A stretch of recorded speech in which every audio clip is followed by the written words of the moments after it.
अब मत करो समय बर्बाद, ना मिलेगा ये मौका बार बार। ज्वाइन करो सॉफ्टवेयर इंजीनियरिंग इस बार।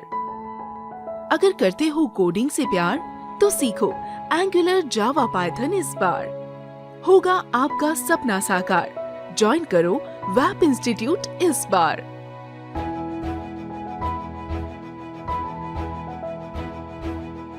हेलो स्टूडेंट्स, ये गिटहब का चैप्टर 8 है। पिछला वीडियो आपने देखा होगा तो ही ये वीडियो आपको समझ में आएंगी। इस वीडियो में हम फोर्क और पुल रिक्वेस्ट के बारे में जानेंगे। ये दो ऑपरेशंस है गिटहब के जो काफ़ी इंपॉर्टेंट है, बहुत ज़्यादा यूज होता है। फोर्क का मतलब है किसी और के गिटहब रिपोजिटरी को अपने गिटहब अकाउंट में कॉपी करना।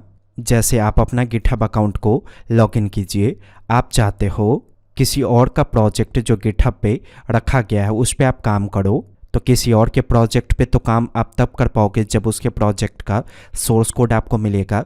तो सोर्स कोड तब मिलता है जब आप उसके प्रोजेक्ट को फोर्क करते हो अपने गिटहब वाले अकाउंट से। जैसे ही आप फोर्क करोगे उसके प्रोजेक्ट को, ऑटोमेटिक उसके प्रोजेक्ट का सारा कोड कॉपी होकर आपके गिटहब अकाउंट में आ जाएगा। फिर आप उनके प्रोजेक्ट पे काम कर सकते हो। जिस प्रोजेक्ट को आप कॉपी करना चाहते हो यानी कि फोर्क करना चाहते हो वो पब्लिक होना चाहिए। और पब्लिक होने के बावजूद भी अगर प्रोजेक्ट का ओनर फोर्क को अलाउ किया है तो ही आप उसको कॉपी करके उस पर काम कर सकते हो।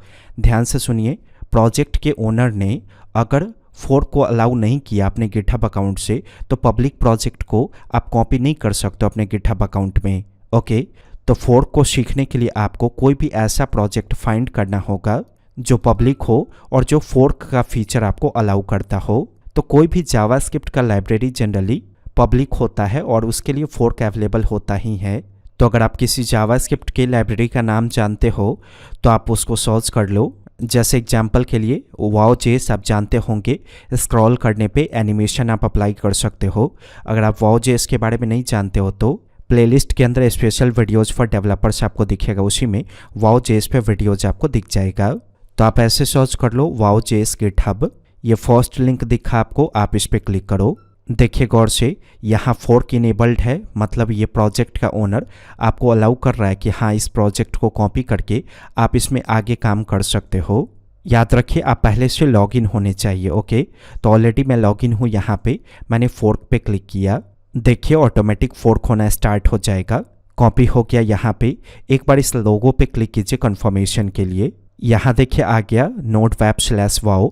आप इस पर क्लिक करोगे तो वाव वाला प्रोजेक्ट दिख जाएगा। अब इस प्रोजेक्ट पे काम कैसे करेंगे वो समझिए। पहले तो इस प्रोजेक्ट को क्लोन करना होगा। क्लोन करने का मतलब है गिटहब रिपोजिटरी से डाउनलोड करना अपने लोकल पीसी के अंदर प्रोजेक्ट को। सपोज कीजिए आप डेस्कटॉप पे ही रखना चाहते हो तो यहीं पे गिट बैश को ओपन कर लीजिए। कमांड राइट करेंगे गिट क्लोन, फिर जो आपके रिपोजिटरी का यूआरएल है वो यहाँ से निकाल कर कॉपी कर लीजिए। फिर राइट क्लिक करके यहाँ पेस्ट कर दीजिए और एंटर प्रेस कीजिए। तो ऐसा करने से सारा सोर्स कोड डाउनलोड होकर आपके पीसी में आ जाएगा डेस्कटॉप पे। अब आप इसको अपने टेक्स्ट एडिटर में ओपन करके इस पे काम कर सकते हो। देखिए मैंने ओपन कर लिया। सीखने के लिए कुछ भी कीजिए, जैसे मैं demo.html में जाता हूँ और मैं टाइटल चेंज कर देता हूँ। मैंने टाइटल डिफाइन कर दिया चेंज्ड बाय मी। तो आप ऐसा इमेजिन करो कि मुझे सिर्फ इतना ही काम करना था। तो इतना काम करने के बाद या जितना ज़्यादा काम करना है सारा काम करने के बाद अगला प्रोसेस हमारा क्या होगा। पहले तो हमने फोर्क किया ताकि गिटहब में कॉपी हो जाए, फिर हमने क्लोन किया ताकि हमारे पीसी में डाउनलोड हो जाए, फिर मैंने कोड कर लिया। अब ये भी तो होगा कि जो मैंने कोड किया उसकी जानकारी वाओ.जेएस को मिलना चाहिए, क्योंकि मेन प्रोजेक्ट का ऑनर कौन है, वाओ.जेएस। जब तक आप जानकारी नहीं दोगे कि आपने कुछ नया काम किया है इसके अंदर, तब तक वो आपके सोर्स कोड को अपने मास्टर के अंदर पुश कैसे करेगा। याद रखिए सिर्फ आप काम कर सकते हो, ऐसा नहीं कि आपने वाओ.जेएस के अंदर जाकर इसके मास्टर में कुछ पुश कर दिया, ऐसा नहीं होगा। मास्टर के अंदर वही या उसके ब्रांच के अंदर वही कोड पुश कर सकता है जो प्रोजेक्ट का ओनर होगा। तो यहाँ पे हम पुल रिक्वेस्ट का इस्तेमाल करेंगे। पुल रिक्वेस्ट का मतलब है कि हम रिक्वेस्ट करेंगे वाओ.जेएस से कि जो मैंने कोड किया उसको ऑब्जर्व कीजिए, क्या आपको वो सही लग रहा है। अगर सही लग रहा है तो आप अपने मास्टर ब्रांच में उसे मर्ज कर लीजिए। समझ में आया पुल रिक्वेस्ट क्या होता है। तो पुल रिक्वेस्ट करने के लिए सबसे पहले हम इसे पुश करेंगे अपने रिपोजिटरी में। पुश करने के लिए इस प्रोजेक्ट के फोल्डर में आ जाइए। ये रहा वाव वाला फोल्डर जो मैंने डेस्कटॉप पे रखा था। इसके अंदर से गिट बैश को ओपन कर लीजिए। सबसे पहले एक नया ब्रांच क्रिएट कीजिए। तो ऐसे टाइप करेंगे git checkout -b, कुछ नाम डिफाइन कर दीजिए ब्रांच का, जैसे मैंने डिफाइन कर दिया फिक्स बाय नोड वैप। देखिए -b राइट करने की वजह से ब्रांच क्रिएट भी हुआ और इस ब्रांच में हम शिफ्ट हो गए। अब आप जिस तरह से पुश करते हो वैसे ही पुश कीजिए। पहले सारे फाइल्स को ऐड कर देंगे, फिर डिफाइन कर दीजिए git commit, कुछ मैसेज दे दीजिए। मैंने राइट कर दिया टाइटल हैज़ बीन चेंज्ड। जो पुश करने वाला कमांड है वो डिफाइन कीजिए। मैंने राइट कर दिया गेट पुश ओरिजिन, किस ब्रांच के अंदर पुश करना है वो डिफाइन कीजिए। मैंने राइट किया fix by node wap, enter press कीजिए।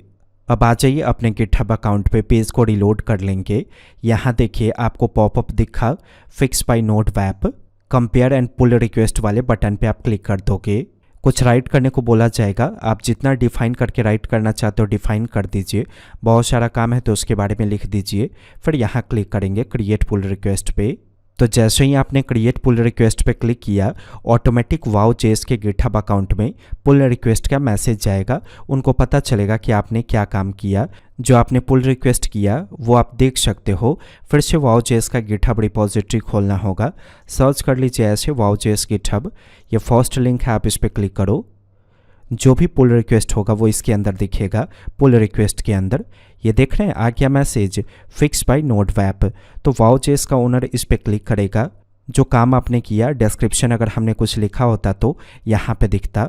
वैसे जब हम प्रोफेशनली काम करते हैं तो वो करते वक्त, यानी कि पुल रिक्वेस्ट करते वक्त अच्छी तरह से सारा डिस्क्रिप्शन राइट करके पुल रिक्वेस्ट करते हैं, ताकि ओनर को पता चले कि हमने कहाँ कहाँ पे क्या क्या चेंजेस किया।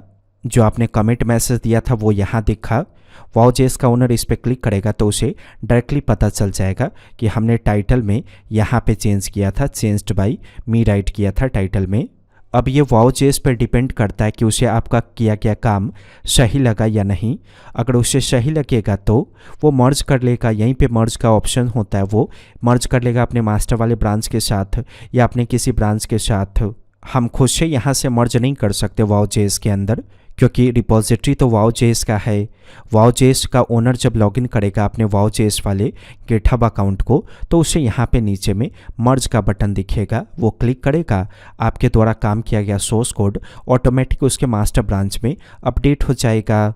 ऐसा भी होता है कि आपका किया गया काम अगर उसे पसंद ना आए तो वो यहाँ से कमेंट करके आपको कुछ मैसेज दे सकता है। जैसे वो कमेंट करेगा वाव.js का ओनर, ऑटोमेटिक आपके गिटहब वाले अकाउंट के अंदर ये कमेंट दिख जाएगा। अब थोड़ा ये समझिए कि वाव.js के ओनर ने आपको ये परमिशन क्यों दिया अपने प्रोजेक्ट के अंदर काम करने का। देखिए, किसी भी सॉफ्टवेयर को आप एक ही बार में 100% नहीं बना सकते हो। सॉफ्टवेयर बनाते वक्त ज़रूरत की चीज़ें बनाकर उसे गिटहब पे पुश कर दिया जाता है और पब्लिक इसलिए रखा जाता है ताकि वो ओपन सोर्स हो जाए। ओपन सोर्स का मतलब है कि कोई भी यूजर उसे डाउनलोड करके उसमें आगे काम कर सके, क्योंकि कोई भी बड़ा सॉफ्टवेयर ज़रूरी नहीं है कि उसमें जितने भी फीचर्स आप देखते हो वो सॉफ्टवेयर के ओनर ने ही 100% कोड किया हो। सॉफ्टवेयर का ओनर शुरुआत में थोड़ा सा कोड करके उसे ओपन सोर्स कर देता है। ओपन सोर्स का मतलब हो गया उसे पब्लिक कर देता है गिटहब पे, ताकि अगर किसी इंसान को उस सॉफ्टवेयर प्रोजेक्ट को आगे बढ़ाना है तो वो ईजिली उसे फोर्क करके उसमें काम करके आगे बढ़ा सके। आया समझ में? तो पूरा वर्किंग प्रोसेस आपने समझा होगा कि कैसे हम ओपन सोर्स प्रोजेक्ट पे काम करेंगे। अगर आप सॉफ्टवेयर डेवलपमेंट का इंडस्ट्रियल ट्रेनिंग चाहते हैं तो webinstitute.com पे विजिट कीजिए। एक ही कोर्स में सब कुछ पढ़ना चाहते हैं, कोडिंग से रिलेटेड एवरीथिंग पढ़ना चाहते हैं तो सॉफ्टवेयर इंजीनियरिंग क्लासेस को ज्वाइन कीजिए। शॉर्ट टर्म कोर्स करना चाहते हैं तो हमारे सेल्स टीम को कॉल कीजिए, वो शॉर्ट टर्म कोर्स के बारे में आपको जानकारी दे देंगे। वीडियो समझ में आया तो लाइक कीजिए, कुछ पूछना चाहते हैं कमेंट कीजिए। वेब इंस्टीट्यूट की वेबसाइट पे विजिट करने के लिए आपका बहुत बहुत धन्यवाद।